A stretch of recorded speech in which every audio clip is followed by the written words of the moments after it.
کوئی بھی اتنی جلد معاف نہیں کرتا، ماں بھی اتنی جلد اپنی اولاد کو معاف نہیں کرتی جتنی جلد بندوں کو اللہ معاف فرماتا ہے، بلکہ جو صغائر ہیں وہ تو بغیر توبہ کے ہی معاف ہوتے رہتے ہیں۔ فرمایا کہ جب تم وضو کرتے ہو تو اعضائے وضو کے گناہ جھڑ جاتے ہیں وضو سے، اور ہمیں پتہ بھی نہیں ہوتا۔ بہت سارے صغیرہ گناہ ایسے بھی ہیں کہ ہم ان صغائر کا ادراک بھی نہیں کر پاتے، لیکن وہ ہمارے سے جڑے ہوئے ہوتے ہیں،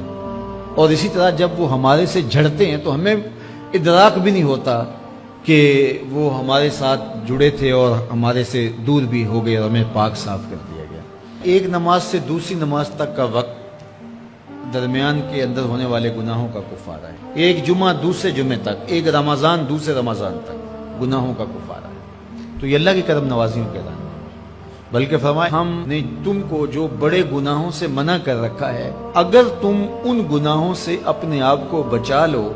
تو ہم اس کے صلے کے اندر تمہارے چھوٹے گناہ ویسے ہی معاف کر دیں۔ ایک تو ہے کہ تم وضو کرو گے تو جھڑیں گے، ایک تو یہ ہے کہ تم کچھ اعمال کرو گے تو اس کی برکت سے یہ گناہ ساتھ جھڑ جائیں گے، لیکن اگر تم بڑے گناہوں سے بچتے رہو گے تو ہم تمہاری اس بات کا اعزاز تمہیں دیتے ہوئے کہ تمہیں اللہ کے حکم کا پاس ہے اور تم بڑے گناہوں سے بچ رہے ہو، اور جو چھوٹے گناہ تم سے سرزد ہو گئے ہم اس بڑے گناہ سے بچنے کی وجہ سے وہ ویسے ہی تمہارے سے ہٹا دیں گے، تمہیں صاف کر دیں گے۔ یہ کتنی کرم نوازیاں ہیں۔ اور اگر تم نیکیاں کرتے ہو تو نیکی بھی تمہارے گناہ کو مٹا دیتی ہے۔ اللہ کے محبوب علیہ السلام نے جو 3 وصیتیں کی تھی تو ان میں سے ایک وصیت یہ تھی کہ گناہ تم سے سرزد ہو جائے تو اس کے بعد تم نیکی کرو، کیوں؟ تم ہوہا، جو نیکی ہے وہ گناہ کو مٹا ڈالے گی۔ یہ کیسا اس کا الوہی انتظام ہے کہ ہمارے گناہوں کو مٹانے کے لیے کتنے سامان رکھیں۔ چھوٹے گناہ سرزد ہو گئے ہیں تو وضو کرنے سے، نماز ادا کرنے سے معاف ہو گئے، صدقہ کرنے سے معاف ہو گئے، کسی کو مسکرا کر ملنے سے معاف ہو گئے، رستے میں پڑی ہوئی چیز ہٹا دی تو اس سے معافی ہو گئی، دروشی پڑا تو گناہ معاف ہو گئے اور خطائیں دھل گئیں اور درجات بلند ہو گئے، اور نیکی کی تو ساتھ گناہ بھی معاف ہو گئے۔ تو باقی رہی بات کہ کبیرہ گناہ، بڑی بڑی باتیں، تو شرک سے بڑی بات تو کوئی نہیں ہے، سب سے بڑا گناہ تو شرک ہے، لیکن اگر بندہ توبہ کر لیتا ہے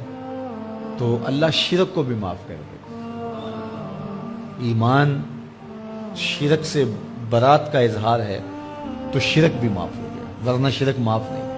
اور باقی کبائر بھی توبہ سے، رجوع اللہ سے معاف ہو جاتے ہیں۔ یہ کتنی اس کی کرم نوازیوں کا رنگ ہے کہ اس کے حضور جب آپ آ جائیں اور اپنی معذرت پیش کر دیں تو وہ بندے کو شرمندہ نہیں کرتا کہ تم نے یہ کیا۔ جب بندہ کوئی جرم کر بیٹھتا ہے، کسی سے زیادتی کر بیٹھتا ہے اور حقیقی زیادتی ہوتی ہے، تو پھر اس کے پاس جاتے ہوئے ڈرتا ہے کہ اس کا رد عمل کیا ہوگا، میں نے یہ زیادتی کی، واقعتاً زیادتی کی،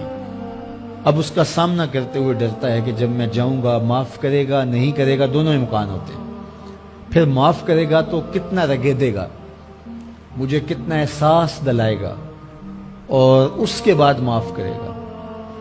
تو بندے کے قدم اٹھتے بھی ہیں، اور کئی وسواس اس کے ساتھ جڑے ہوئے ہوتے ہیں کہ معافی ہوگی یا نہیں ہوگی، اور میری تذلیل ہوگی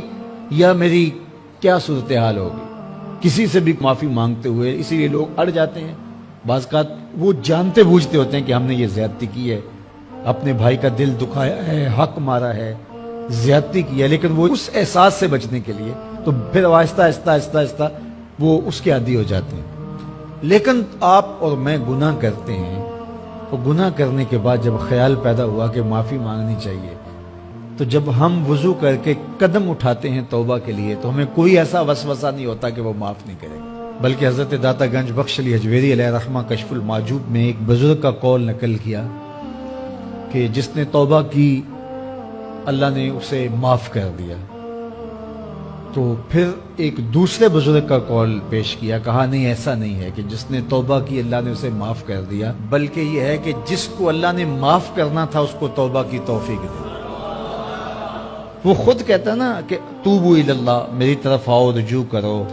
اور میری طرف آ کے اپنے گناہوں کی معافی مانگو، تو اللہ توبہ کے لیے بلا رہا ہے، تو جب بلا رہا ہے تو اس کا مطلب ہے معاف کر دیا تو بلا رہا ہے نا۔